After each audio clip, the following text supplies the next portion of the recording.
ان الحمد للہ نحمده ونستعینه ونستغفره ونعوذ باللہ من شرور انفسنا ومن سیئات اعمالنا من يهده الله فلا مضل له ومن يضلل فلا هادي له واشهد ان لا اله الا الله وحده لا شريك له واشهد ان محمدا عبده ورسوله اما بعد فان خير الحديث كتاب الله وخير الهدي هدي محمد صلى الله عليه واله وسلم وشر الامور محدثاتها وكل محدثة بدعة وكل بدعة ضلالة وكل ضلالة في النار.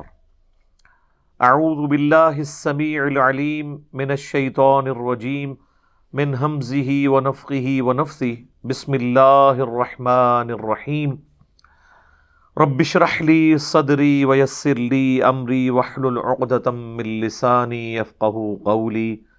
بسم اللہ الرحمن الرحیم ان اللہ وملائکتہ یصلون علی النبی یا ایہا الذین آمنوا صلوا علیہ وسلموا تسلیما. اللہم صلی علی محمد وعلی آل محمد کما صلیت علی ابراہیم وعلی آل ابراہیم انک حمید مجید. اللہم بارک علی محمد وعلی آل محمد کما بارکت علی ابراہیم وعلی آل ابراہیم انک حمید مجید. اللہم ربنا آتنا فی الدنیا حسنۃ وفی الآخرۃ حسنۃ وقنا عذاب النار. ربنا آتنا من لدنک رحمۃ وہیئ لنا من امرنا رشدا. لا الہ الا انت سبحانک انی کنت من الظالمین. حسبنا اللہ ونعم الوکیل. یا حی یا قیوم برحمتک استغیث ولا حول ولا قوة الا باللہ العلی العظیم. آمین. الحمدللہ آج 22 نومبر 2020 کو سنڈے کے دن قرآن کلاس نمبر 55 میں ہم انشاءاللہ تعالی سورہ آل عمران کی آیت نمبر 142 سے آنورڈ سٹارٹ کریں گے. پچھلی کلاس میں بھی میں نے عرض کیا تھا کہ یہ مسلسل 60 آیات سورہ آل عمران کی آیت نمبر 121 سے لے کر 180 تک یہ غزوہ احد کی لائیو کمنٹری ہے. اسی کانٹیکسٹ میں گفتگو جاری ہے. اعوذ باللہ من الشیطان الرجیم بسم اللہ الرحمن الرحیم. ام حسبتم ان تدخلوا الجنہ، کیا تم یہ گمان کرتے ہو کہ تمہیں جنت میں ایسے ہی داخل کر دیا جائے گا؟ وَلَمَّا يَعْلَمِ اللَّهُ الَّذِينَ جَاهَدُوا مِنْكُمْ وَيَعْلَمَ الصَّابِرِينَ، حالانکہ ابھی تو اللہ نے جانچا ہی نہیں ہے کہ تم میں سے کون ہے جو اللہ کی راہ میں جہاد کرے، کوشش کرے اپنی جان اور مال کے ذریعے سے، اور کون ہے جو کہ صبر کرنے والا ہے، اللہ کی آزمائش پہ پورا اترنے والا ہے. یہ بڑی سخت آیت ہے اس حوالے سے کہ صحابہ اکرام کو چونکہ غزوہ احد میں تکلیف پہنچی تھی تو اللہ تعالیٰ نے فرمایا کہ اللہ تعالیٰ نے تو آزمائش کے بغیر چھوڑنا نہیں کسی کو بھی، جب تک اللہ تعالیٰ جانچے گا نہیں. ویسے یہاں پہ لفظ ہے یعلم اللہ، اللہ نے ابھی جانا نہیں ہے، لیکن عربی لنگوسٹک میں یہ جانچنے کے معنوں میں بھی اس اعتبار سے آتا ہے کہ یعنی فزیکلی جانچنے کے بعد اس کا علم لوگوں کے اوپر بھی آشکار ہو جائے کہ یہ کتنے ہیں جو نعرہ مارنے والے تھے لیکن نکلے کتنے بیچ میں سے. جس طرح کہ غزوہ احد میں نعرہ مارتے ہوئے تو 1000 کا لشکر گیا تھا، 300 تو بیچ میں سے ویسے ہی نکل آیا، بغیر لڑائی کے وہ واپس آ گیا عبداللہ ابن ابی کے ساتھ. اور عبداللہ ابن مسعود فرماتے ہیں کہ اللہ کی قسم غزوہ احد سے پہلے اگر مجھے کوئی کہتا نا کہ اللہ کے نبی کے ساتھیوں میں کوئی منافق بھی ہے تو میں کبھی یقین نہ کرتا کہ یہ اتنے ہی سارے، ظاہر ہے جو خود سلیم الفطرت لوگ ہوں ان کو سارے اچھے ہی نظر آ رہے ہوتے ہیں. سیدھے سادھے لوگ بھی ہوتے ہیں نا. تو وہ تو جب 300 کا لشکر لے کر عبداللہ ابن ابی الگ ہوا اور پیچھے رہ گئے 700 اور مقابلے میں 3000، تو پھر پتہ چلا کہ اچھا جی یہ تو صرف نعرہ مارنے والے تھے. جس طرح آج بھی نعرہ مارنے والوں کی تعداد زیادہ ہے، مسجد میں نماز پڑھنے والوں کی بہت کم. تو یہ ریشو پروپورشن شروع سے اس طریقے سے ڈسٹرب ہے.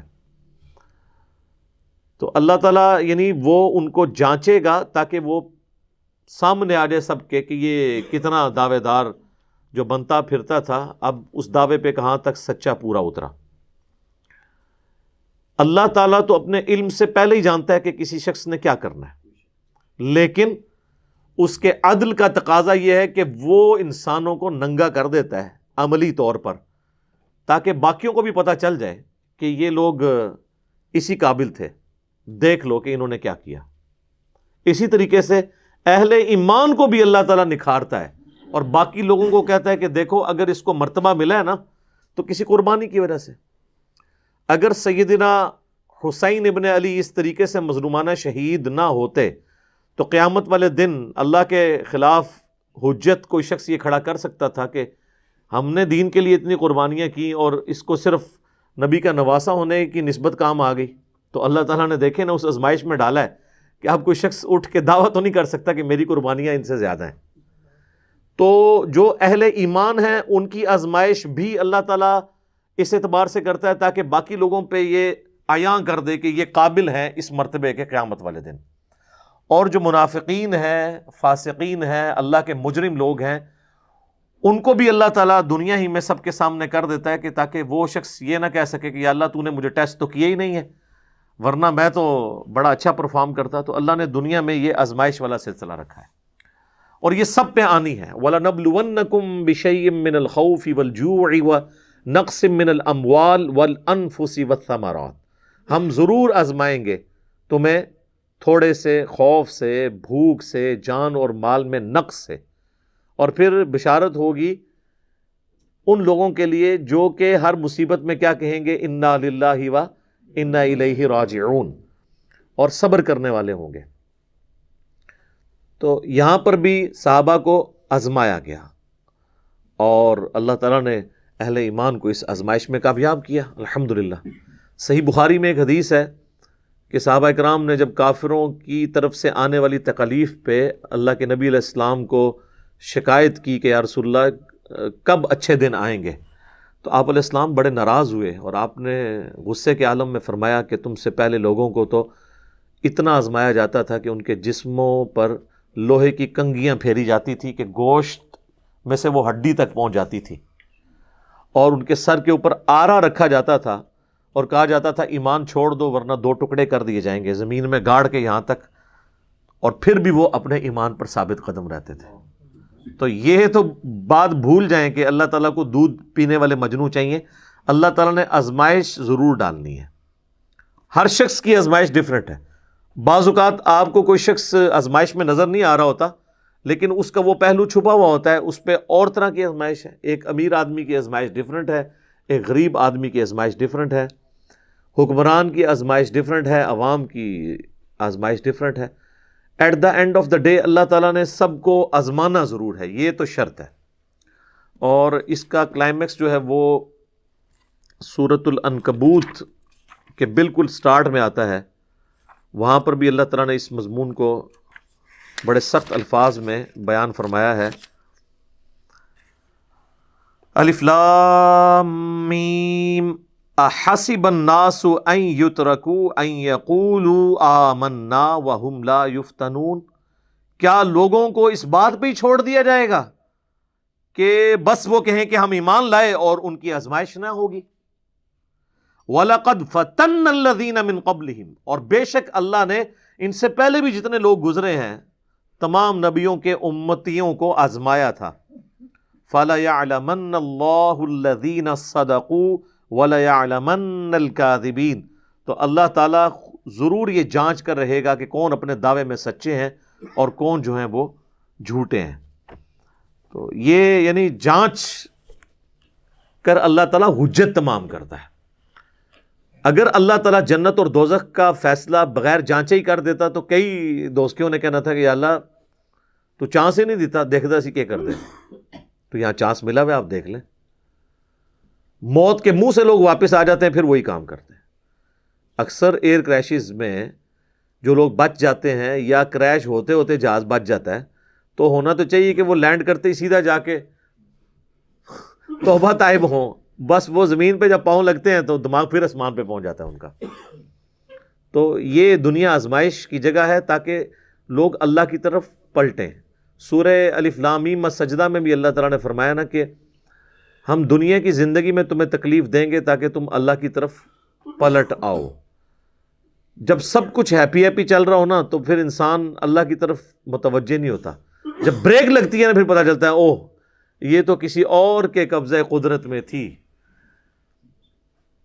میری تقدیر کی ڈور. تو اس لیے اللہ نے آزمائش رکھی ہے اور اس سے کوئی آزاد نہیں ہے. وَلَقَدْ كُنْتُمْ تَمَنَّوْنَ الْمَوْتَ مِنْ قَبْلِ أَن تَلْقَوْهُ، اور یہ غزوہ احد سے پہلے تو تم تمنا کرتے تھے کہ ہم تو موت سے ملاقات کے لیے بےتاب ہیں، اور اللہ تعالیٰ ہمارے کہ موت آنے سے پہلے ہی تم اس چیز کے بڑے خواہش مند تھے کہ یہ موت کیوں نہیں آتی، یہ زندگی اللہ کی امانت ہے، ہم فوراً اللہ کے حوالے کریں. موت سے پہلے موت مانگ رہے تھے تم. فَقَدْ رَأَيْتُمُوهُ وَأَنْتُمْ تَنْظُرُونَ، تو اب تم نے بہت دیکھ لی اپنی آنکھوں سے اپنے سامنے کہ یہ اتنا آسان کام نہیں ہے جان دینا. دیکھ لینا وہ آزمائش، یعنی نبی علیہ السلام کے ساتھ صرف 12 لوگ رہ گئے غزوہ احد میں 700 میں سے. ایسی بھاگدڑ مچی کہ باقی لوگ چھوڑ کے چلے گئے. آج والے کہتے ہیں ہم گردن کٹا دیں گے، یہ پتہ چل جاتا اس زمانے میں. وہ میرا ایک کلپ بھی ہے نا یوٹیوب پہ، تیرے ہوتے جنم لیا ہوتا. تو وہ اس میں نے صحیح مسلم کی ایک حدیث بتائی تھی سیدنا حذیفہ ابن یمان کے حوالے سے. وہ آپ کلپ دیکھیں کہ وہ بات کرنا بڑا آسان ہے، پریکٹیکلی اس پہ عمل کرنا بہت مشکل ہے. تو اب موت تم نے اپنی آنکھوں سے دیکھ لی سامنے، اب پتہ چل گیا کہ موت کتنا آزمائش والا معاملہ ہے. انسان ویسے تو بڑی تمنا کرتا ہے، لیکن جب میدان جنگ میں آزمائش سے گزرنا پڑتا ہے پھر پتہ چلتا ہے کون ثابت قدم ہے. اب اگلی جو آیت ہے 144، یہ بڑی اہم آیت ہے سورہ آل عمران کی. اس میں اس واقعے کی طرف اشارہ ہے جو اللہ کے محبوب صلی اللہ علیہ وآلہ وسلم کی شہادت کی خبر جو ہے وہ مشہور ہو گئی تھی. المستدرک للحاکم میں ڈیٹیل کے ساتھ پوری حدیث ہے کہ نبی علیہ السلام کو زخم اتنا لگا کہ آپ کا اتنا خون بہہ گیا کہ آپ بے ہوش ہو گئے. اس کی وجہ سے یہ چیز مشہور ہوگی کہ آپ شہید ہو گئے. تو کئی صحابہ نے اپنی تلواریں پھینک دیں انکلوڈنگ سیدنا عمر کہ اب ہم نے کیوں لڑنا ہے. تو اللہ تعالیٰ نے اس کے اوپر گرفت فرمائی کہ نبی علیہ السلام کا سٹیٹس ایک انسان والا ہے. ان سے پہلے بھی جتنے پیغمبر گزرے وہ بھی انسان تھے، اور انسان کو ظاہر موت آئے گی. تو اس کا یہ مطلب نہیں ہے کہ تم نے دین سے الٹے قدم پھر جانا ہے. یہ دین جو تم نے قبول کیا ہے یہ اللہ کے نبی علیہ السلام کے اوپر یا اللہ کے اوپر کوئی احسان نہیں ہے، یہ تمہارا اپنے اوپر احسان ہے. اگر ثابت قدم رہو گے تو اللہ تعالیٰ تمہیں جزا دے گا، اور اگر جو کوئی دین سے الٹے قدم پھرے گا تو اللہ کا کچھ بگاڑ نہیں سکے گا. تو اس حوالے سے یہ آیت مبارکہ ہے. وما محمد الا رسول، اور دیکھو محمد تو نہیں ہے مگر ایک رسول. قد خلت من قبلہ الرسل، ان سے پہلے بھی کئی رسل گزر چکے ہیں. افا اماتا، اگر یہ پاکستان میں شہید ہو جائیں اور عربی میں مر جائیں، کیونکہ یہ ماتا کا ترجمہ تو پاکستان میں شہید کیا جاتا ہے نا، حالانکہ شہید بھی عربی زبان کا لفظ ہے. وہ انتقال یا وصال شریف کیا جاتا ہے بلکہ. افا اماتا او قتلا، یا شہید ہو جائیں پاکستان میں اور عربی میں قتل کر دیے جائیں. قتلا انقلبتم علی اعقابکم، تو کیا تم اپنے دین سے الٹے قدم پھر جاؤ گے. ومن ینقلب علی عقبیہ، تو جو کوئی بھی اپنے دین سے الٹے قدم پھرے گا فلن یضر اللہ شیئا، تو وہ اللہ کا کچھ نہیں بگاڑ سکے گا، یعنی وہ اپنا ہی نقصان کر لے گا. وَسَيَجْزِي اللَّهُ الشَّاكِرِينَ، اور ان قریب اللہ تعالیٰ جزا دے گا شکر گزاری کی روش اختیار کرنے والوں کو. اور شکر گزاری کیا ہے؟ ٹوٹل اوبیڈینس اللہ کی. بخاری اور مسلم دونوں میں حدیث ہے، حضرت سہل ابن سعد السعدی کہتے ہیں کہ اللہ کی قسم میں جانتا ہوں کہ غزوہ احد کے موقع پر جب اللہ کے نبی صلی اللہ علیہ وآلہ وسلم کو زخم لگا اور آپ کے دانت شہید ہو گئے تو کون شخص تھا جو آپ کے زخم کو دھوتا تھا اور کون پانی لے کر آیا؟ اور پھر انہوں نے بتایا کہ سیدنا علی رضی اللہ تعالیٰ عنہ علیہ السلام نے ایک ڈھال کو الٹا کر کے، ڈھال یعنی ایک طرف پیٹ نکلا ہوتا ہے، اسے الٹا کریں تو برتن بن گیا، اور اس میں پانی لے کر آئے اور سیدہ فاطمہ نے نبی علیہ السلام کا وہ زخم دھویا، اور جب خون نہیں رکتا تھا تو سیدہ فاطمہ سلام اللہ علیہا نے ایک کپڑا کاٹن کا جلا کے اس کی راکھ وہاں پر رکھی۔ یہ آج بھی بڑا آزمودہ طریقہ ہے، اور زخم جو ہے نا وہ اس سے خون رسنا بند ہو گیا، چونکہ آپ کا خون اتنا نکل چکا تھا کہ ظاہر ہے کہ جب خون زیادہ نکل جائے اور بلڈ پریشر لاس ہو جائے تو انسان بے ہوشی کے عالم میں چلا جاتا ہے، اور اسی وجہ سے یہ چیز مشہور ہو گئی تھی کہ اللہ کے نبی صلی اللہ علیہ وآلہ وسلم وفات پا گئے۔ تو کئی لوگوں نے تلواریں پھینک دی۔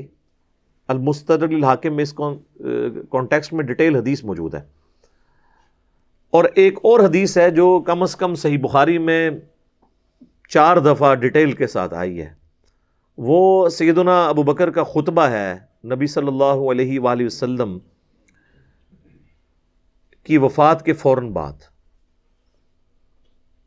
اس کے اوپر میری الگ سے بھی کئی ایک ویڈیوز ریکارڈڈ ہیں جس میں نے وہ احادیث ڈسپلے بھی کی ہیں صحیح بخاری کے اندر، کہ جب نبی صلی اللہ علیہ وآلہ وسلم کی وفات ہوئی تو سیدنا ابو بکر جو ہیں وہ حجرہ عائشہ میں داخل ہوئے، چونکہ محرم بھی تھے، اور اس حال میں کہ انہوں نے دیکھا کہ مسجد میں جھمگٹا لگا ہے اور سیدنا عمر جو ہیں وہ تلوار اٹھائے کھڑے ہیں کہ جو کوئی کہے گا کہ محمد صلی اللہ علیہ وآلہ وسلم دنیا سے جا چکے ہیں تو میں اسے قتل کر دوں گا۔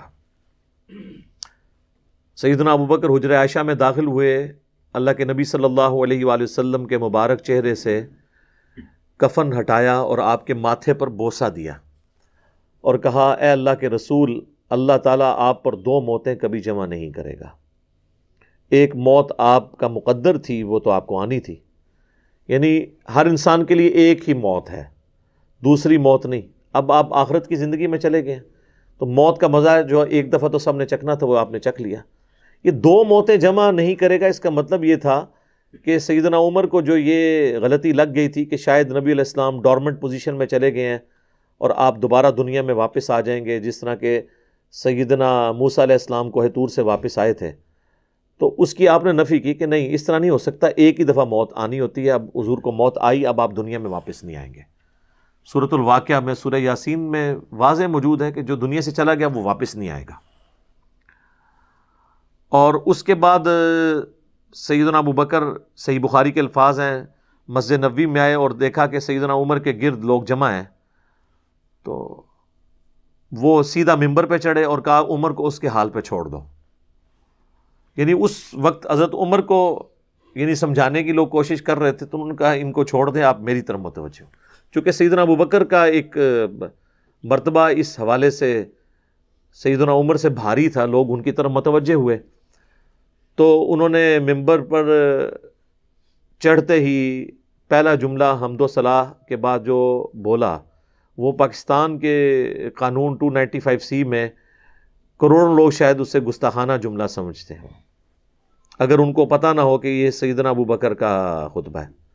ہم نے سوشل ایکسپیریمنٹ بھی کیا ہے اس پہ، کسی کو بتایا کہ بھئی یہ دیکھیں، اگر کوئی شخص یہ کہے کہ جو شخص محمد کی عبادت کرتا تھا وہ جان لے کہ محمد مر چکے ہیں، اور جو اللہ کی عبادت کرتا ہے وہ جان لے کہ اللہ زندہ ہے، اسے کبھی موت نہیں آئے گی، تو آگے سے جواب سننے کو ملا یہ کون گستاخ ہے جس نے یہ بات کی ہے؟ کوئی بھی نہیں، حضور کی تو عبادت کوئی بھی نہیں کرتا ہے، کون جملے بنا دو۔ تو ہم نے بتایا یہ بخاری شریف میں کم از کم 4 جگہ موجود ہے، وما محمد الا رسول، تو قرآن میں آیا نا۔ صحیح بخاری میں حضرت ابو بکر کے خطبے کے الفاظ یہ ہیں، من کان یعبد محمدا فإن محمدا قد مات، جو کوئی بھی تم میں محمد کی عبادت کرتا تھا تو جان لے کہ محمد مر چکے، مات کے الفاظ ہیں۔ ومن یعبد اللہ، اور جو کوئی اللہ کی عبادت کرتا ہے یا کرے گا، مضارع کا صیغہ استعمال ہوا ہے، فإن اللہ حی لا یموت، تو بے شک اللہ تعالیٰ زندہ ہے، اسے کبھی موت نہیں آئے گی۔ تو یہ خطبہ آپ نے یعنی پڑھا، اور پھر اس کی دلیل میں سیدنا ابو بکر نے قرآن کی یہی آیت تلاوت کی، سورہ آل عمران آیت نمبر 144، اور امام بخاری نے کتاب التفسیر چیپٹر جو قرآن کی تفسیر کا لکھا ہے صحیح بخاری کے اندر، اس آیت کو انہوں نے ہیڈنگ بنا کے یہ حضرت ابو بکر کا خطبہ نقل کیا ہے، وما محمد الا رسول قد خلت من قبلہ الرسل افئن مات او قتل انقلبتم علی اعقابکم، محمد تو نہیں مگر ایک رسول، اگر یہ مر جائیں یا قتل کر دیے جائیں تو کیا تم دین سے الٹے قدم پھر جاؤ گے؟ اور جو کوئی دین سے الٹے قدم پھرے گا تو اللہ کا کوئی نقصان نہیں کرے گا، اور اللہ تعالیٰ ثابت قدم رہنے والوں کو جزا دے گا، جو شاکرین ہوں گے، شکر گزاری کی روش اختیار کرنے والے۔ پھر آپ نے اگلی ایک اور آیت تلاوت کی، سورہ الزمر کی آیت نمبر 30، انک میت و انہم میتون، اے نبی بے شک تمہیں بھی مرنا ہے اور تمہارے مخالفین کو بھی مرنا ہے۔ وہ آیت بھی آپ نے تلاوت کی۔ تو آپ اندازہ کریں کہ یعنی صحابہ کرام جو ہیں وہ اپنی بات کی دلیل میں قرآن سے آیات پیش کیا کرتے تھے۔ وہ کہتے ہیں نا ساڑھے خلاف آیتاں پڑھ دینے جی قرآن تو بھئی قرآن اگر تواڈے خلاف آیت ہے نا تو تسی مسلمان نہیں ہو، کیونکہ مسلمان تو وہ ہوتا ہے کہ جو قرآن کے مطابق ہو، نہ کہ یہ کہ اس کے عقیدوں کے خلاف قرآن میں آیت آ جائے۔ تو اگر کوئی کہہ رہا ہے ساڑھے خلاف آیتاں پڑھ دے تو سمجھ لو کہ پھر تسی تو کافر ہی ہوئے نا، مسلمان کے خلاف تو قرآن کی آیت نہیں پڑھی جا سکتی نا۔ اگر آپ کا وہ عقیدہ ہے تو آپ کے خلاف کہاں سے ہوگی؟ تو صحابہ کرام دیکھیں کہ قرآن سے دلیل پیش کیا کرتے تھے، یعنی وہ اپنی بات کی دلیل بھی قرآن سے پیش کرتے تھے۔ لیکن یہاں پہ ایک بڑی حیران کن چیز ہے جس کو میں نے ہی پوائنٹ آؤٹ کیا ہے، میں نے کہیں پڑھے ہوئے نہیں یہ دیکھا، حالانکہ یہ بہت ضروری تھا کہ اس چیز کو ہائی لائٹ کیا جاتا، کہ حضرت ابو بکر نے ایک فرضی جملہ کیوں بولا؟ کوئی ضرورت نہیں تھی، اور جملہ بھی ان لوگوں کے سامنے بولا کہ جن میں سے کوئی بھی رسول اللہ کی عبادت نہیں کرتا تھا۔ یہ لوگ ہوتے تو یہ ان کو کھڑے ہو کے کہتے بھی تو کی اتنے تقریراں پہ کرنا ہے، کوئی دروشی پڑھ، تو اتنے حضور دی میت ہوتے، تو اتنے گستاخانہ آیتاں پڑھ رہے ہیں کہ جی جو محمد کی عبادت کرتا تھا وہ جان لے کے محمد مر چکے ہیں۔ ایک اتنے لکھے ہے قرآن چ کون ہی گلا بنانا ہے، سیدھے کوئی عبادت نہیں کرتے، خود سے ہی باتیں بناتے ہو۔ سیدنا ابو بکر نے بیسیکلی امت کو یہ میسج دیا کہ نبی علیہ السلام کی تعلیم یہ ہے کہ آپ کو بت نہیں بنانا، اور اس پہ میں بولا کرتا ہوں کہ یہ محمد رسول اللہ صلی اللہ علیہ وآلہ وسلم کی کامیابی ہے کہ آپ نے ایسی ٹیم اپنے بعد چھوڑی ہے جو ان کی میت پہ ان کے فضائل بیان نہیں کر رہی، توحید بیان کر رہی ہے، کیونکہ ان کو پتا تھا کہ محمد رسول اللہ سے بھی آلموسٹ 500-600 سال پہلے ایک شخصیت دنیا میں گزری جس کے نام پہ دنیا کا سب سے بڑا شرک ہو رہا ہے، عیسیٰ ابن مریم۔ نبی صلی اللہ علیہ وآلہ وسلم نے ایک دوسرا عیسیٰ ابن مریم بن جانا تھا اگر صحابہ کرام شروع میں اس معاملے کو کل نہ کرتے، اور یہ انہوں نے اپنی ذاتی اختراع نہیں تھی، یہ نبی علیہ السلام کی مبارک تربیت کا اثر تھا، کیونکہ صحیح بخاری میں موجود ہے، دیکھنا میری شان کو اس طرح بلند نہ کرنا جس طرح عیسیٰ ابن مریم کے ماننے والوں نے ان کو ان کی شان میں بڑھا دیا، ڈیوینٹی ان کے بارے میں کلیم کر دی۔ میں اللہ کا بندہ اور اس کا رسول ہوں، مجھے اللہ کا بندہ اور اس کا رسول ہی کہنا۔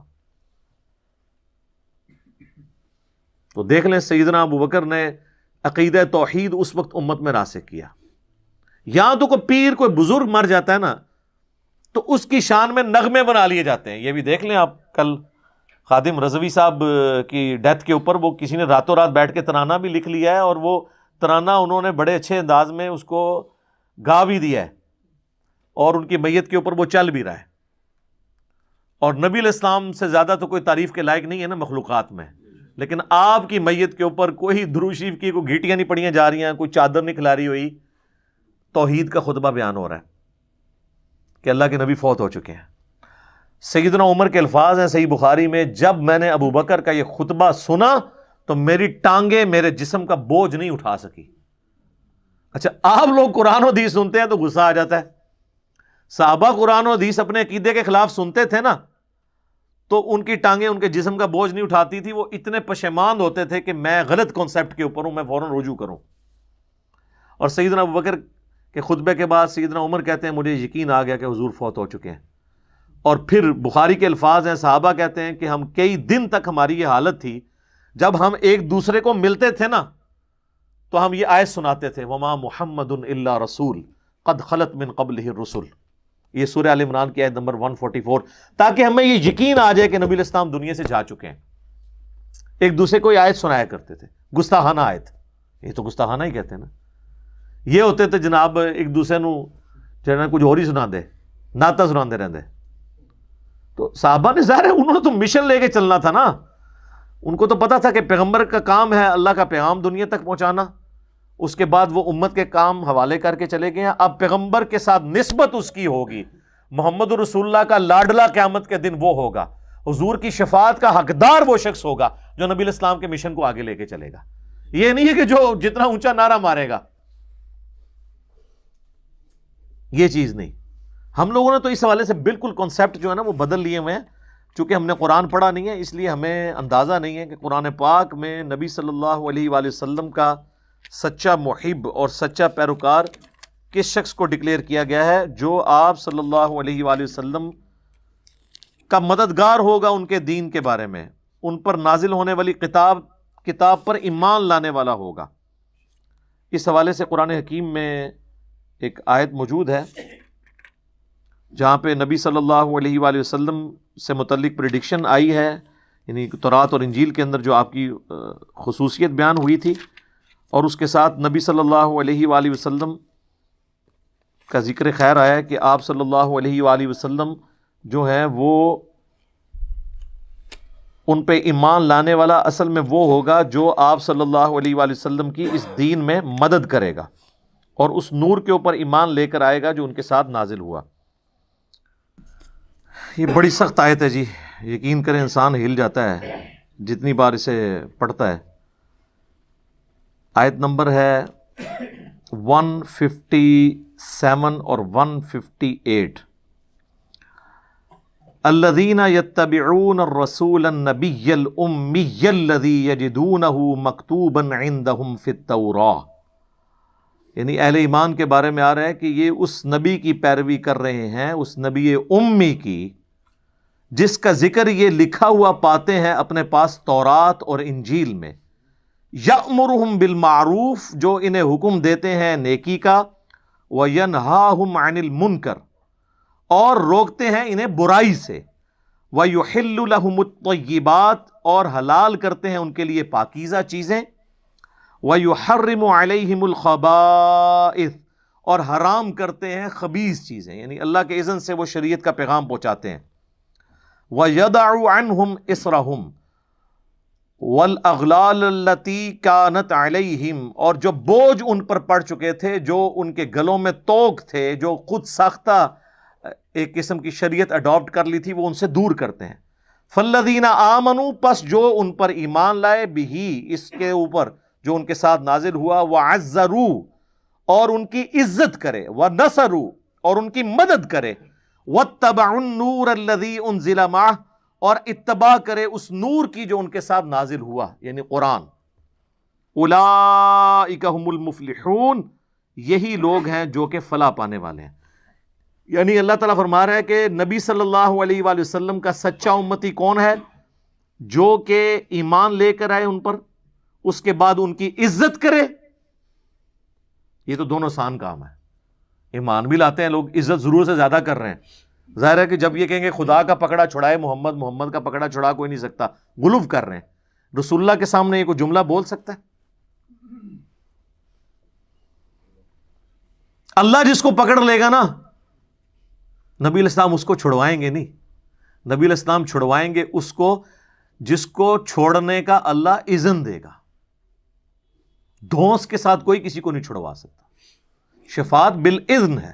ہر دفعہ نبی علیہ السلام جا کے سجدہ کریں گے اور اللہ تعالیٰ اذن عطا فرمائے گا اور مقرر کرے گا تعداد کہ اتنے لوگوں کو جن کا ایمان اس لیول کا ہے اب ان کو نکال لیں، جن کا ایمان اس لیول کا ہے ان کو نکال لیں۔ نبی علیہ السلام اپنی مرضی سے کچھ نہیں کر سکتے، یہ تو عقیدہ ہی گستاخانہ ہے۔ تو اللہ تعالیٰ ہمارا ایمان لاؤ اس نبی کے اوپر، عزت کرو، وَنَصَرُوا، اور مدد کرو ان کی کاز میں، ان کے مشن میں، وَاتَّبَعُوا النُّورَ الَّذِي أُنزِلَ مَعَهُ، اور اتباع کرو اس نور کی جو ان کے ساتھ نازل ہوا، یعنی قرآن۔ اولئک هم المفلحون، ایسے لوگ ہیں فلاح پانے والے، یہ لوگ فلاح پائیں گے۔ تو فلاح کے لیے صرف ایمان لانا ضروری نہیں ہے، بلکہ رسول اللہ کی مدد بھی کرنی ہے، آپ کی عزت اور تعظیم کے ساتھ آپ کی مدد اور قرآن کی پیروی۔ تو صحابہ اکرام نے حضور کی میت کے اوپر عقیدہ راسخ کر کے بالکل صحیح بات بتا دی، اور آپ دیکھیں صحابہ کو کبھی یہ وہم بھی نہیں آیا تھا کہ نبی علیہ السلام سے ہم نے جا کے اب ڈائریکٹ کوئی بات کرنی ہے، ورنہ آپ دیکھیں حضور کی میت رکھی ہوئی ہے، صحیح بخاری میں ڈیٹیل موجود ہے، میرا ایک کلپ بھی ریکارڈڈ ہے، سیدہ فاطمہ کا قاتل کون، اس میں نے ڈیٹیل سے سقیفہ بنی ساعدہ کی حدیث بیان کی تھی کہ کسی کے دماغ میں بھی یہ مشورہ نہیں آیا کہ نبی علیہ السلام سے آپ کی ابھی میت باہر ہے، ابھی تو قبر میں نہیں گئے، جو لوگ قبر پہ جا کے مانگتے ہیں اور بزرگ بابوں کی، رسول اللہ تو ابھی ان کی میت باہر رکھی ہوئی ہے، جا کے آپ کے میت سے جا کے پوچھ لیں کہ یا رسول اللہ بتائیں آپ کا سکسیسر کون ہے آپ کے بعد۔ کسی کو وہم نہیں آیا۔ بعد کے لوگ پتہ نہیں کیا کیا دعوے کرتے ہیں۔ تو یہ چونکہ آیت اس جگہ پر پڑھی گئی، اس لیے میں نے اس کانٹیکسٹ میں بخاری کی وہ حدیث بیان کر دی۔ اب اگلی آیت میں اللہ تعالیٰ فرما رہا ہے وَمَا كَانَ لِنَفْسٍ أَن تَمُوتَ إِلَّا بِإِذْنِ اللَّهِ، کوئی جان بھی بغیر اللہ تبارک و تعالیٰ کے اذن کے مر نہیں سکتی۔ کتابم مؤجلا، یہ موت کا وقت مقرر ہے، یعنی کوئی شخص وقت سے پہلے نہیں مر سکتا۔ یہ ہو ہی نہیں سکتا کہ کوئی شخص کہے کہ جی میں جو ہوں وہ فلاں جگہ نہ جاؤں تو میں بچ جاؤں گا، یا فلاں جگہ چلا گیا تو میں مر جاؤں گا۔ وقت سے پہلے نہیں کوئی مر سکتا، یہ تو ڈیفینیٹ ہے۔ سورۃ النساء میں آیا ہے کہ اگر تم اپنے آپ کو مضبوط قلعوں میں بھی بند کر لو نا، موت تمہیں وہاں بھی آ کر رہے گی۔ اور سیدنا خالد ابن ولید کے جو اشعار ہیں عربی میں، جو ان کے مقبرے کے ساتھ جو مسجد ہے اس کی دیوار پہ ابھی بھی لکھے ہوئے ہیں کہ اگر موت جنگوں کے میدان کے اندر آتی ہوتی نا تو میں نے 100 سے زیادہ جنگوں میں حصہ لیا ہے، اور میرے جسم میں کوئی ایک جگہ بھی ایسی بچی نہیں ہے کہ جس میں کوئی تلوار یا برچھی کے زخم کے نشان نہ ہو، لیکن میں بھی آج ایک بوڑھے اونٹ کی طرح بستر مرگ پہ مر رہا ہوں۔ اگر موت میدان جنگ میں آنی ہوتی تو میرے سے زیادہ سوٹیبل پرسنالٹی کوئی نہیں تھی۔ اور یہ خالد ابن ولید آج کل کے کوئی جنرل نہیں تھے جو پیچھے بیٹھ کے صرف حکم دے سکتے ہیں، یہ وہ تھے جو فرنٹ سے لیڈ کرتے تھے اور دشمن کی صفوں میں آگے تک چلے جایا کرتے تھے۔ تو موت اگر میدان جنگ میں آنی ہوتی تو 100 جنگوں میں نہیں آئی، موت ان کو آئی ہے تو بستر مرگ پہ آئی ہے۔ بہرحال یہ تو حدیث ہے صحیح مسلم میں کہ جس شخص کے دل میں شہادت کی تمنا ہو وہ اپنے بستر پہ بھی مرے تو اللہ تعالیٰ اسے شہید لکھ دیتا ہے۔ اور اس کے برعکس دوسری حدیث ہے صحیح مسلم میں کہ جس شخص کے دل میں شہادت کی تمنا نہیں ہے تو وہ منافقت کی ایک شاخ پر مرے گا، وَلِعَوْذُ بِاللَّهِ تعالیٰ۔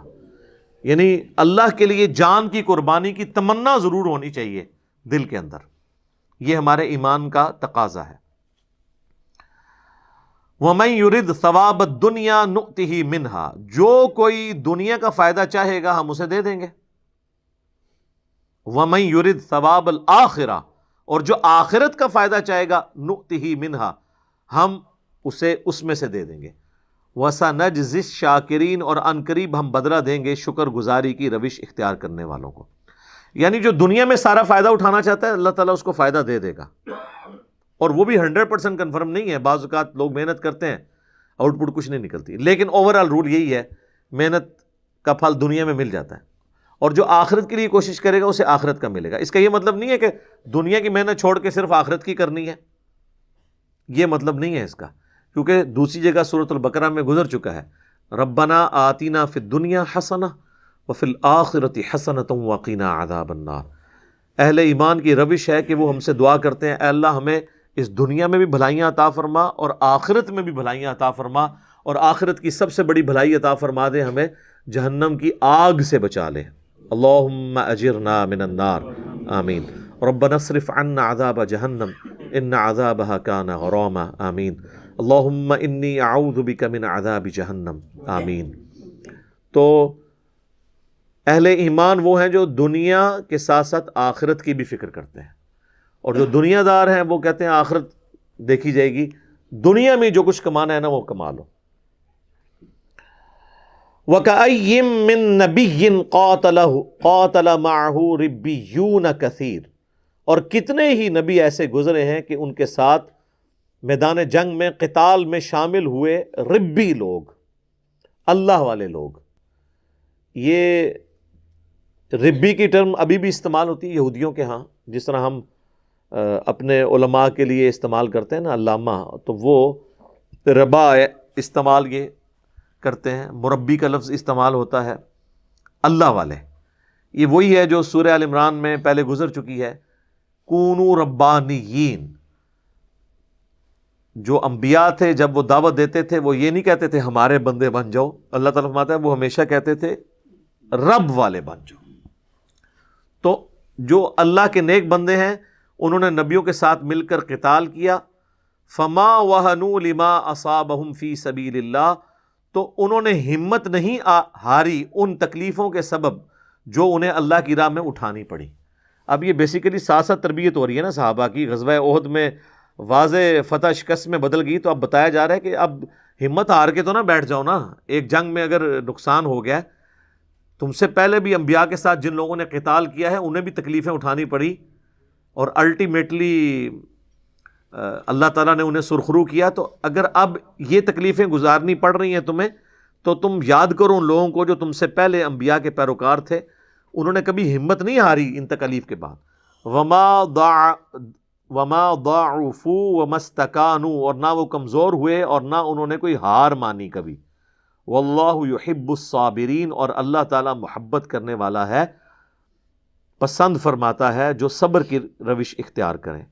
وما کان قولہم الا، ان کی تو بات نہیں ہوا کرتی تھی، ان کی تو دعا نہیں ہوا کرتی تھی سوائے اس کے، الا ان قالوا ربنا اغفر لنا ذنوبنا واسرافنا فی امرنا، آمین۔ اے رب ہمارے ہمیں بخش دے ہمارے گناہوں کو اور ہماری جو زیادتیاں کی ہیں ہم نے، فی امرنا اپنے کاموں میں، وثبت اقدامنا اور ہمارے قدموں کو مضبوط کر دے، وانصرنا علی القوم الکافرین اور ہماری مدد فرما کافروں کے مقابلے پر۔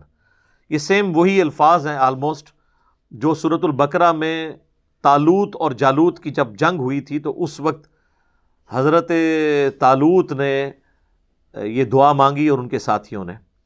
تو بیسیکلی یہ دعا غزوہ بدر میں تعلیم کی گئی، غزوہ بدر سے پہلے سورۃ البقرہ کے اندر، اور اب دوبارہ اس کی طرف یاد دلائی جا رہی ہے کہ اہل ایمان کی روش یہی ہوتی ہے میدان جنگ میں کہ وہ اللہ سے دعا کرتے ہیں، اللہ بخش دے ہمارے گناہوں کو اور ہمارے کاموں میں جو ہم سے غلطیاں ہوگی۔ ظاہر غلطی تو ہوئی تھی، 50 تیر اندازوں نے، صحیح بخاری میں آتا ہے کہ لشکر وہ درہ چھوڑ دیا تھا، اور ہمارے قدموں کو مضبوط رکھ اور کافروں کے مقابلے پر ہماری مدد فرما۔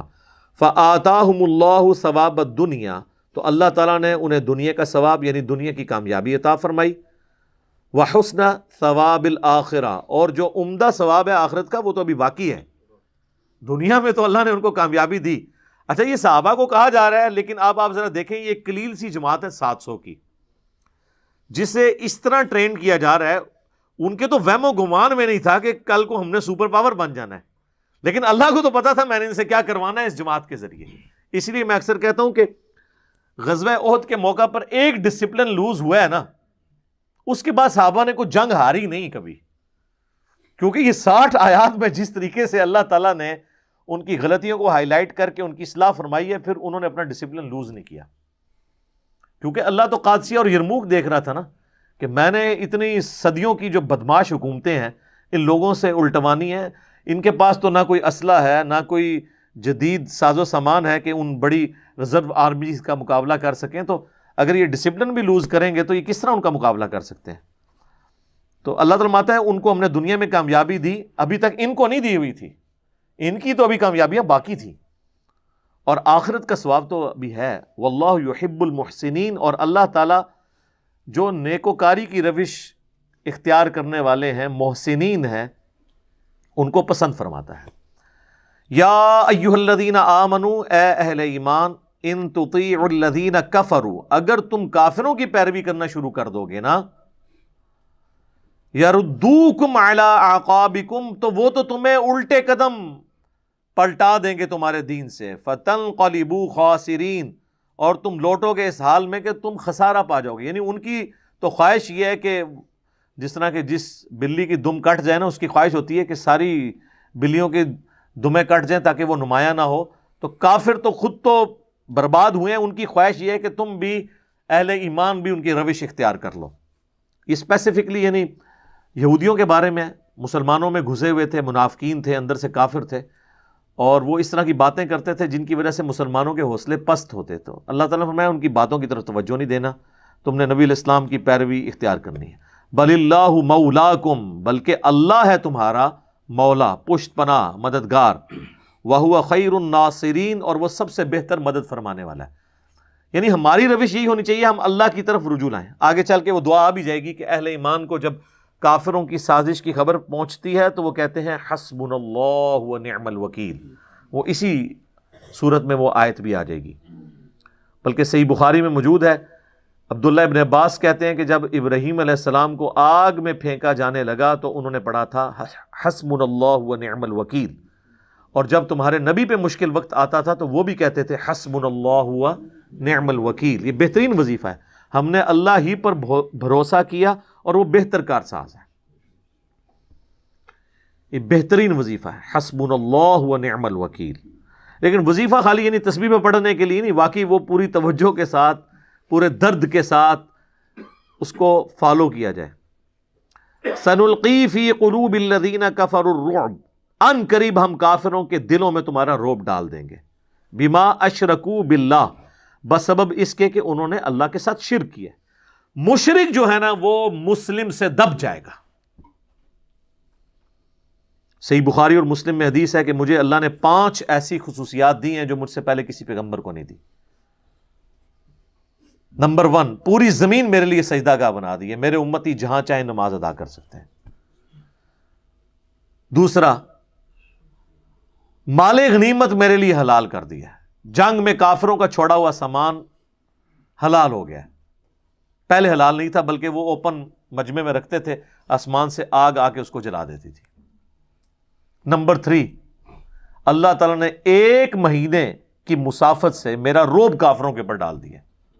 اور حضور کی پریکٹیکل لائف میں بھی آپ دیکھ لینا، غزوہ تبوک کے موقع پر جب نبی علیہ السلام 30,000 کا لشکر لے کے گئے ہیں اور کوئی ساز و سامان سے لیس نہیں تھا، بڑی مفلسی کے ساتھ جیش العسرہ تھا وہ، اور مقابلے پر رومن امپائر 1.5 لاکھ کی فوج خود کیسر روم لیڈ کر کے عرب کے بارڈر پہ آیا ہوا تھا، اور وہ پہلے آ کے وہاں بیٹھا ہوا للکار رہا تھا. جب حضور پہنچے تو حضور کے آنے سے پہلے ہی بھاگ گیا، ورنہ یرموک وہیں پہ ہو جانی تھی. تو یہ 1 مہینے کی مسافت سے اللہ تعالیٰ نے روب ڈال دیا. پھر نبی علیہ السلام 40 دن تک رومن امپائر کے بارڈر پہ رہے، اور وہاں کے جتنے قبائل تھے ان کے ساتھ معاہدے کیے ریٹن میں کہ یا تو تم ہمارا ساتھ دو گے یا نیوٹرل رہو گے. رومن امپائر کا اب ساتھ نہیں دینا. ظاہر ہے وہ تو ویسے ہی اب ڈر گئے نا کہ بھئی جس کے دبدبے سے وہ کیسے روم بھاگ گیا ہے تو یہ تو زیادہ پاورفل لوگ ہیں. تو اللہ تعالیٰ ہمارا ہے کہ چونکہ مشرک ہے، وہ شرک کرنے والا ہے، اس پہ اہل ایمان کا روب ہے. تو وہ میں 5 چیزیں جو بتا رہا تھا بخاری و مسلم میں، زمین سجدہ گاہ بن گئی، مال غنیمت حلال ہو گیا. نمبر 2، نمبر 3، 1 مہینے کی مسافت سے اللہ تعالیٰ نے میری مدد فرمائی ہے. نمبر 4، مجھے پوری انسانیت کے لیے پیغمبر بنایا ہے، اگلے انبیاء قوم اور قبیلے کے لیے ہوتے تھے. اور نمبر 5، اللہ نے مجھے شفاعت کا اذن دیا ہے. اور صحیح مسلم میں ایک 6ٹھی فضیلت بھی ہے کہ اللہ تعالیٰ نے مجھ پہ ختم نبوت فرما دی ہے. اور مسلم شریف میں ایک اور حدیث میں آیا کہ اللہ نے مجھے جوامع کلمات کے ساتھ مبعوث کیا ہے. میں بات مختصر کرتا ہوں اور اس کی گہرائی بہت زیادہ ہوتی ہے. گہرائی یہ نہیں ہے کہ معرفت کی گل سمجھ ہی نہ آئے کسی نو. ساڑھے تھے جڑا کوئی پٹھی گل کرتا ہے نا تو وہ سمجھتے ہیں کہ بڑی گہری بات کی ہے. نبی علیہ السلام کی گہری باتیں یہ نہیں ہوتی تھی کہ سمجھ ہی نہ کسی کو آئے. وہ اتنی سادہ بات ہوتی تھی کہ اس کا مفہوم ہر بندہ سمجھ آتا تھا، اور آپ جتنے مرضی جگہ اس کو فٹ کریں وہ چیز فٹ ہوتی ہے. جیسا کہ بخاری کی پہلی حدیث ہے، انما الاعمال بالنیات، اعمال کا دار و مدار نیتوں پر ہے. ہر شخص کے لیے وہ ہے جس کی اس نے نیت کی. اگر کسی شخص نے کسی عورت سے نکاح کے لیے ہجرت کی تو اس کی ہجرت اس کے لیے لکھی جائے گی، اور جس نے اللہ اور اس کے رسول کے لیے ہجرت کی تو اس کی ہجرت ان کے لیے لکھی جائے گی. اب یہ کہنے کو تو ایک چھوٹی سی حدیث ہے انما الاعمال بالنیات، لیکن سر پوری زندگی کو کور کرتی ہے. تو یہ جوامع کلمات ہے، اعمال کا دار و مدار نیتوں پر ہے، ٹھیک ہے۔ تو یہاں پہ جو الٹی سیدھی باتیں اور مشکل سے اردو کے الفاظ، اور کئی تو ایسے بھی ہوتے ہیں کہ وہ یعنی بولنے والے کو بھی نہیں اس کا مطلب پتا ہوتا، اگر پوچھ رہے ہیں کہ آپ نے کیا بولا ہے تو اس کو بھی نہیں پتا ہوتا، وہ اسی طریقے سے کوٹ کرتے جا رہے ہوتے ہیں، پھر پروننسیشن بھی غلط ہوتی ہے بعض اوقات، اور وہ اپنی طرف سے روب ڈال رہے ہیں۔ اچھا دیکھیں، جو روب ڈالنے کے لیے مشکل اردو بولتا ہے نا یا عربی کے الفاظ، اگر وہ تجوید کی غلطی کرتا ہے نا تو اس کو تو نہیں چھوڑنا چاہیے، کہ بھئی تو نے اگر روب ہی ڈالنا تھا تو کوئی بات سیکھ تو لیتا کہ یہ لفظ صحیح طریقے سے ادا کیسے کیا جاتا ہے۔ معلم ينزل به سلطانا، یعنی وہ شرک کرتے ہیں جس کے بارے میں اللہ نے کوئی سند نازل نہیں کی ہے، اللہ کے ساتھ ہستیاں ٹھہراتے ہیں، یا مشرکین عرب اللہ کی بیٹیاں کہتے تھے فرشتوں کو، اللہ نے تو کوئی سند نازل نہیں کی ہے۔ حضرت عیسیٰ کو اللہ کا بیٹا کہتے تھے، اللہ نے تو اس کی کوئی سند نازل نہیں کی ہے۔ یہ ان کے خود ساختہ عقائد اور نظریات ہیں۔ وَمَأْوَاهُمُ النَّارُ، ان لوگوں کا ٹھکانہ ہے آگ، وَبِئْسَ مَثْوَى الظَّالِمِينَ، اور کیا ہی برا ٹھکانہ ہے ظالموں کا۔ اچھا، یہ ظالم کوئی اللہ پہ ظلم نہیں کر رہے، اپنے اوپر ظلم کر رہے ہیں۔ اللہ پہ تو ظلم کوئی نہیں کر سکتا، یعنی اپنی جان پر ظلم کر رہے ہیں، اپنے ساتھ زیادتی کر رہے ہیں۔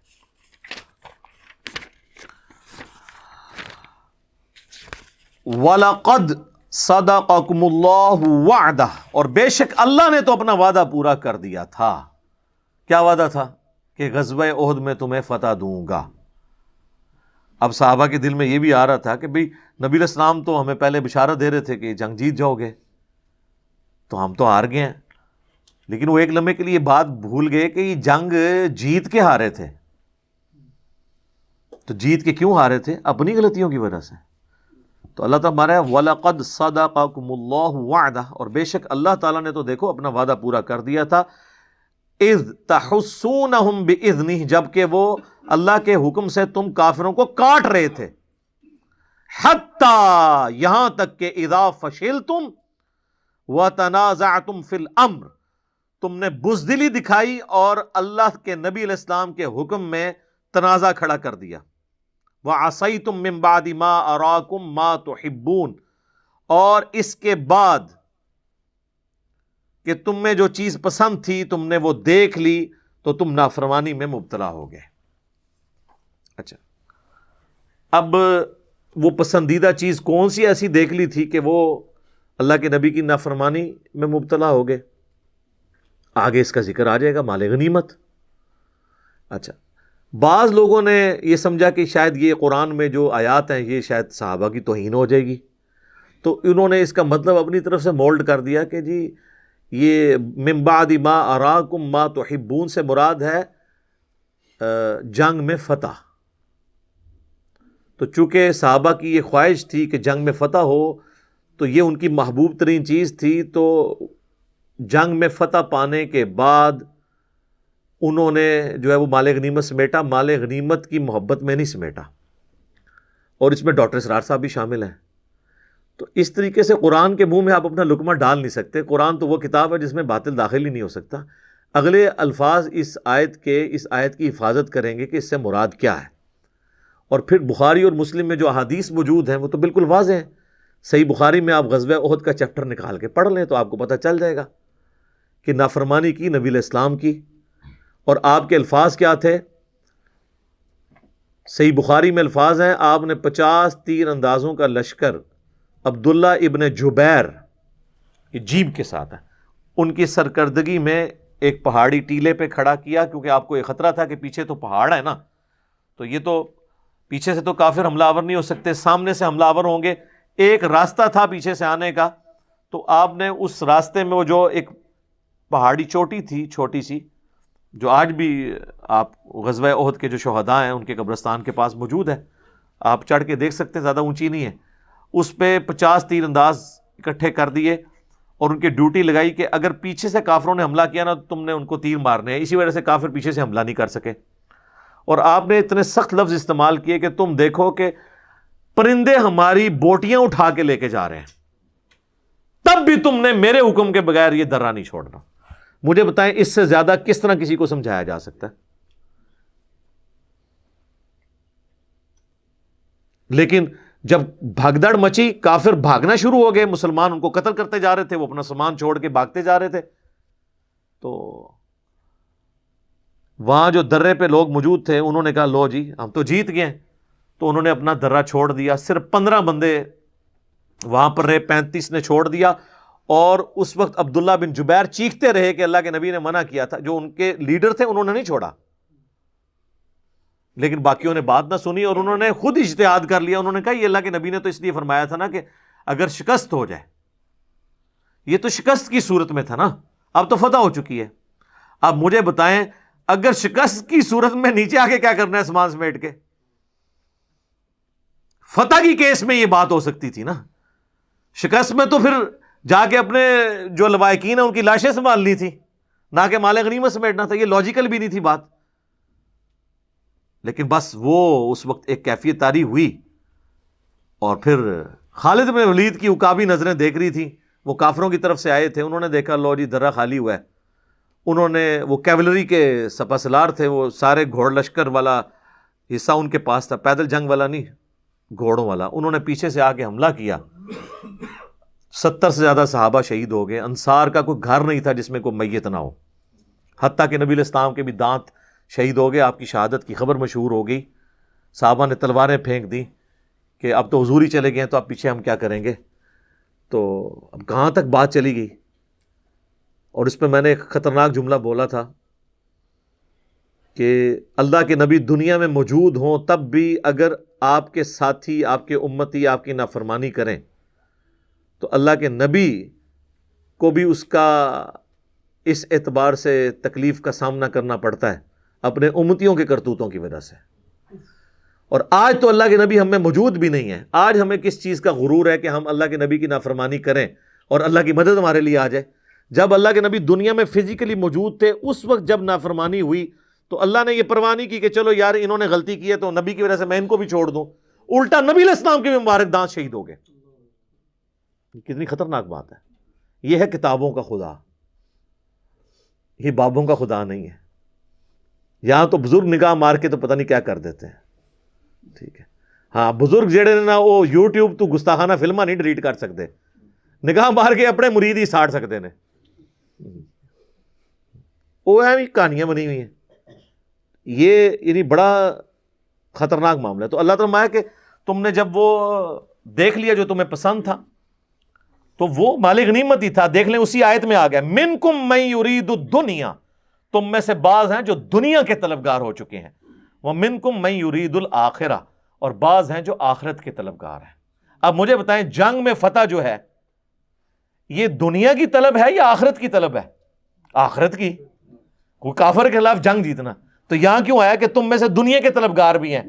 جنگ میں جیتنے کی خواہش رکھنا ہے یہ دنیا پرستی ہے کیا کافروں کے خلاف؟ نہیں. تو یہ مال غنیمت کا ذکر ہے. اور تم میں سے بعض آخرت کے چاہنے والے ہیں. آخرت کے چاہنے والے وہ 15 تھے جنہوں نے اللہ کے نبی کے حکم کو نہیں توڑا. ثم صرفکم عنہم لیبتلیکم، پھر پیچھے ہٹا دیا تمہیں ان کے تعاقب سے تاکہ وہ آزمائے تمہیں. اللہ تعالیٰ نے پھر غیبی مدد کی ہے، ادروائز تو معاملہ بڑا تلپٹ ہو گیا تھا. وَلَقَدْ عَفَا عَنْكُمْ، بے شک اللہ تعالیٰ نے تمہیں معاف کر دیا. تو معاف کس چیز پہ کیا جاتا ہے؟ غلطی کے اوپر. وَاللَّهُ ذُو فَضْلٍ عَلَى الْمُؤْمِنِينَ، اور اللہ تعالیٰ اہل ایمان پر فضل و کرم فرمانے والا ہے. یہیں پہ اسے کنکلوڈ کرتے ہیں. انشاءاللہ اگلی دفعہ ہم اگلی آیات میں ڈسکس کریں گے. بہرحال یہ آیت اس بات کا ثبوت ہے کہ اپنی غلطیوں کے باوجود اللہ تعالیٰ نے صحابہ کرام علیہم رضوان کو معاف فرما دیا. لہٰذا آج کی ڈیٹ میں ہم اس واقعے کو تو ضرور ڈسکس کرتے ہیں، اس سے عبرت بھی ضرور حاصل کرتے ہیں، لیکن اس کی بنیاد کے اوپر کسی صحابی کی توہین نہیں کر سکتے، کیونکہ جب اللہ نے معاف کر دیا تو ہم تو کوئی نہیں ہوتے ہیں کہ ان کی توہین بیان کریں. تو یہ ایک ایکسٹریم ہے کہ کوئی ان کی بے عزتی کرنا شروع کر دے، اور دوسری ایکسٹریم وہ ہے جو کہ جی اس طرح کی آیتیں پڑھنی نہیں چاہیے، اس کا درس ہی نہیں ہونا چاہیے جس میں صحابہ کی گستاخی کا پہلو نکلتا ہو. تو ان کا عقیدہ تو کفر کی طرف جا رہا ہے، کیونکہ یہ تو اللہ تعالیٰ نے چیزیں بیان کی ہیں، تو جو چیز اللہ نے بیان کی ہے وہ منوان اسی طریقے سے بیان ہوگی. اس سے بڑھ کے چیزیں بیان ہو رہی ہیں. حضرت آدم علیہ السلام کی غلطی بار بار قرآن میں ڈسکس ہوئی ہے، تو اگر حضرت آدم علیہ السلام کی غلطی ڈسکس کرنا گستاخی نہیں ہے، تو صحابہ کی غلطیاں ڈسکس کرنا تو یہ تو چھوٹا جرم ہوگا نا. بڑا جرم تو کسی نبی کی غلطی کو ڈسکس کرنا ہے. لیکن اس کے بعد آپ نے توہین نہیں کرنی، بلکہ اس سے عبرت حاصل کرنی ہے. جو اللہ تعالیٰ نے سورۃ الاعراف میں فرمایا کہ ہم نے قصہ آدم اور ابلیس تم سے اس لیے بیان کیا تاکہ اے اولاد آدم، جس طرح شیطان نے تمہارے ماں باپ کو ورگلایا اور انہیں جنت سے نکلوا دیا، تمہیں نہ کہیں ورگلا دے. اور اس میں تو بڑے سخت الفاظ ہیں، تمہارے ماں باپ کے کپڑے اتروا دیے شیطان نے. وہ جنتی لباس اتر گیا تھا نا، اور اس میں آتا ہے کہ وہ پتوں سے پھر اپنی شرمگاہیں چھپانے لگے. یعنی یہ کتنے سخت الفاظ ہیں کہ تمہارے ماں باپ کے کپڑے شیطان نے اتروا دیے، تو اسی بندے دے پتر بن کے رہنا ہے. دیکھو، تو اب اس میں کوئی حضرت آدم علیہ السلام کی توہین نہیں ہے، بلکہ یہ توہین گستاخیاں، یہ تو گستاخ عربی تے گاف ہوندی کوئی نہیں. یہ سارے ایتھے بنائے ہوئے الفاظ نے. دین کو سمجھیں. جب آپ دین شخصیات کی عزتوں کو دین سمجھنا شروع کر دیتے ہیں نا، تو پھر دین کا حلیہ بگڑ جاتا ہے. دین کی اصل توحید ہے، معرفت الہی ہے، اور تمام بزرگ ہستیاں ان کا احترام ہے، لیکن یہ اللہ تعالیٰ کی راہ بتلانے والی ہیں، نہ کہ ان کی عبادت اور ان کی رسپیکٹ اس حوالے سے شروع کر دی جائے کہ نہ آپ قرآن پڑھ سکیں نہ حدیث پڑھ سکیں.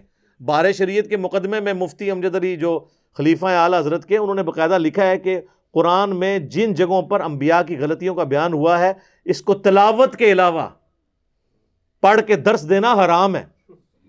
دیکھو، اندازہ کرو. جبکہ قرآن کیا کہہ رہا ہے کہ ہم نے قصہ آدم اور ابلیس اے اولاد آدم اس لیے بیان کیا تاکہ تمہارے ماں باپ کو جس طرح اس نے ورگلایا اور اس نے جنت سے نکلوا کے ان کے کپڑے اتروا دیے، تمہارے ساتھ یہ کام نہ ڈال دے. اور یہ کہتے ہیں اس کا ترجمہ کر کے نہیں لوگوں کو بتانا، اسی لیے شیطان کہتے بھی چڑھے ہوئے ہیں نا، اور کپڑے اتر رہے ہیں. پوری دنیا میں مسلمانوں کے کپڑے اتر رہے ہیں، قرآن کو تو چھوڑ دیا. اللہ تعالیٰ سے دعا ہے جو حق بات میں نے کہی اللہ تعالیٰ ہمارے دلوں میں راسخ فرمائے. اگر جس بات میں میرے منہ سے کوئی غلط بات نکل گئی، اللہ تعالیٰ ہمیں معاف فرما دے، دلوں سے محب بھی کر دے اسے. ہمیں کتاب و سنت کی تعلیمات پر عمل کر کے دوسرے بھائیوں تک پہنچانے کی توفیق عطا فرمائے. سبحانک اللہم و بحمدک، اشہد ان لا الہ الا انت، استغفرک و اتوب الیک، وما علینا الا البلاغ المبین. جزاکم اللہ خیرا.